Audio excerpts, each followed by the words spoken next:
everybody, happy Sunday. I hope that wherever you are and whatever you are doing, you are having an amazing weekend. I don't really know what I'm doing this weekend. I have a 3D printer that has been very unwell and has managed to break, not once but twice since I upgraded it, and so hopefully I'm going to try and get it back in operation because we're supposed to be making a video about 3D printed things you can make for your electric car, and of course I can't finish making that video if my 3D printer is broken. Anyway, ho-hum, that is not what I want to talk to you about today. Today I want to talk to you about something else that is actually not directly related to electric vehicles, but kind of is. And that's the matter of battery recycling. If you live in certain parts of the world, recycling is eminently easier than it is in other parts of the world.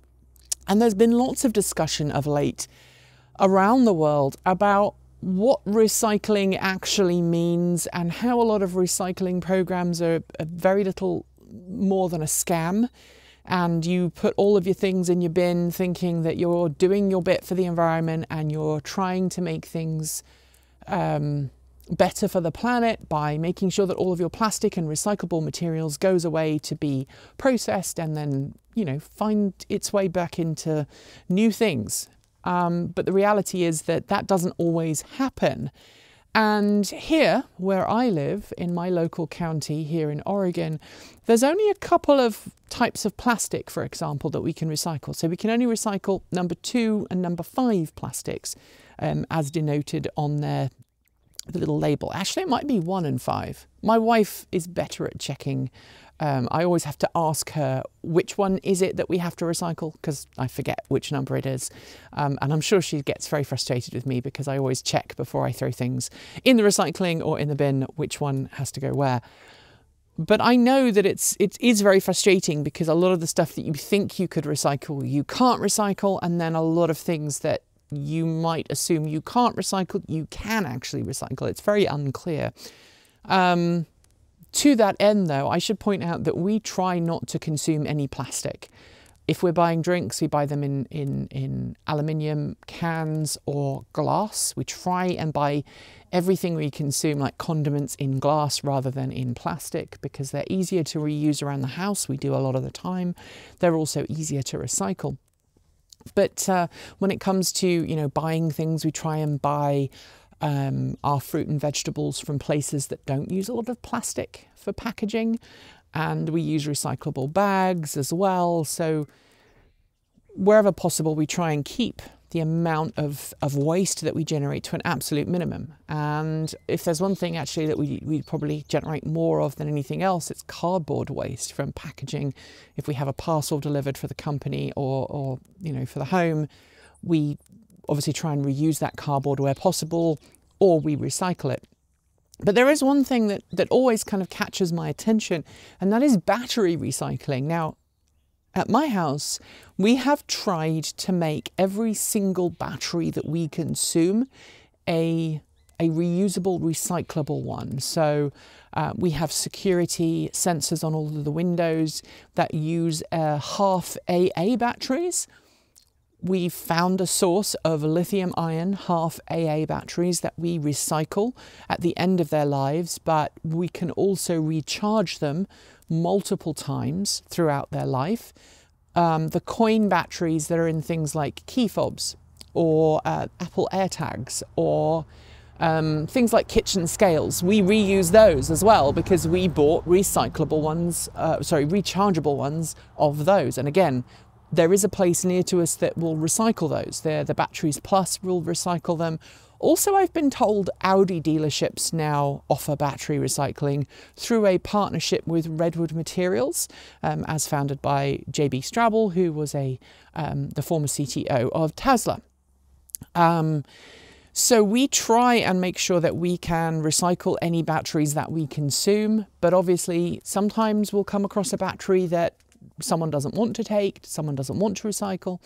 And I would love to know what your experiences of battery recycling is.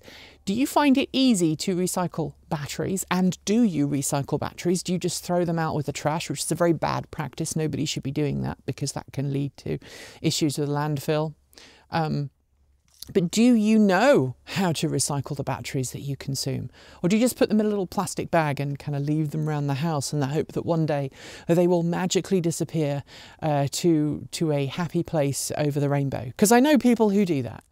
And obviously that's not very helpful.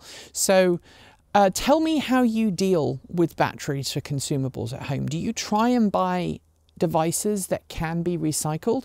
Do you try and buy devices that can take regular batteries, but batteries that you know you can buy that are rechargeable, such as the half AA or the coin cell batteries, or just things like the big D cells or the C cells or whatever? We have a lot of batteries here because we have a lot of torches and lamps that we use to go out in the yard at night time. You know, if there's a power cut, we need to be able to see.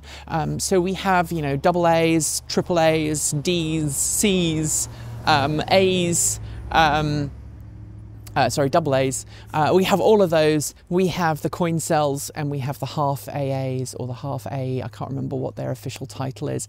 But I would love to know in the comments below how you go about recycling batteries, because if we share all of our different methodologies and strategies in the comments section, maybe someone who doesn't know how to recycle batteries will be given a better idea. There are, of course, some batteries that are a bit challenging to recycle. The one in my defibrillator, my AED, has to have some special recycling. I've been told, although I haven't checked that out, so I need to figure out, you know, when that does need recycling. But it shouldn't need recycling for a couple of years because they're designed to be long life. And the only reason they would need to be recycled before then is if I have to use it. And if I have to use a defibrillator, I have other issues and I will need to have an internal battery implanted inside me. Although, interestingly, complete side note, I do have a battery inside my body right now. It's just about here somewhere. It's in my implanted loop recorder. And I've been told when the battery on that runs out, it's non-toxic and it can just stay in my body. So, you know, who knows what else happens going forwards. Anyway, if you liked today's video, you know what to do, and feel free to tip us with a super thanks. The comments are open for your thoughts, as is our Discord chat server.